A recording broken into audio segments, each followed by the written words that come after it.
Госавтоинспекция начала усиленную проверку водителей междугородних автобусов и такси. Тяжесть дорожно-транспортных происшествий значительно выше на автомобильных дорогах вне населенных пунктов. Что предусматривает проверка, расскажет Артур Габышев. Инспектор управления ГАИ майор полиции Крали. Проверка документов. Пожалуйста, ваши документы. Запрещенные средства с собой не возите. Огнестрельное оружие. Сотрудники госавтоинспекции начали усиленную проверку междугородних такси. Поводом служит статистика смертности на дорогах. В этом году погибло 7 человек при перевозке пассажиров. Из них в 5 случаях ДТП с участием нелегальных перевозчиков. В один только рейд было выявлено немало нарушений. В том числе одно из них – незаконная транспортировка огнестрельного оружия.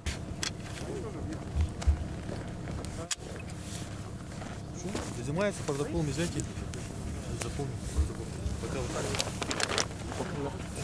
Винтовку изъяли по причине отсутствия документов. Также было выявлено нарушение в техническом оснащении пассажирского микроавтобуса. Ну вот сразу же выявлено нарушение правил дорожного движения. У нас сзади установлены сиденья, скажем так, кустарного производства.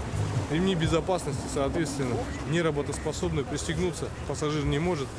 Сейчас будем составлять материал, выносить требования и проверим по базе данных. Ранее был этот водитель, попадал в поле нашего зрения или нет.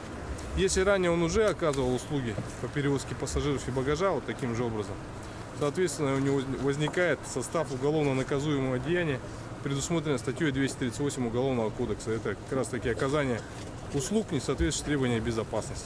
В оперативно-профилактических мероприятиях также принимают участие сотрудники Гостехнадзора. Если у кого есть разрешение, это не значит, что у него все хорошо. Значит, первым образом у него должно быть, значит, светохирическая схема по бокам такси, значит, шашечка, отметка на путевом листе прохождения врача. Вот основные требования управления Гостехнадзора. Рейдовые дорожные мероприятия будут проводиться не реже 3 раз в неделю. Как вы думаете, нужны ли такие проверки среди госавтоинспекции? Нужны, конечно.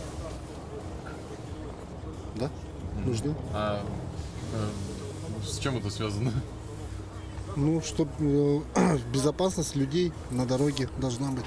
Управление госавтоинспекции будет проводить систематическую проверку до конца декабря этого года. Будут задействованы силы полиции, Восточно-Сибирское управление государственного дорожного надзора, а также Государственный технический надзор. Артур Габышев, Владимир Павлов, Якутск.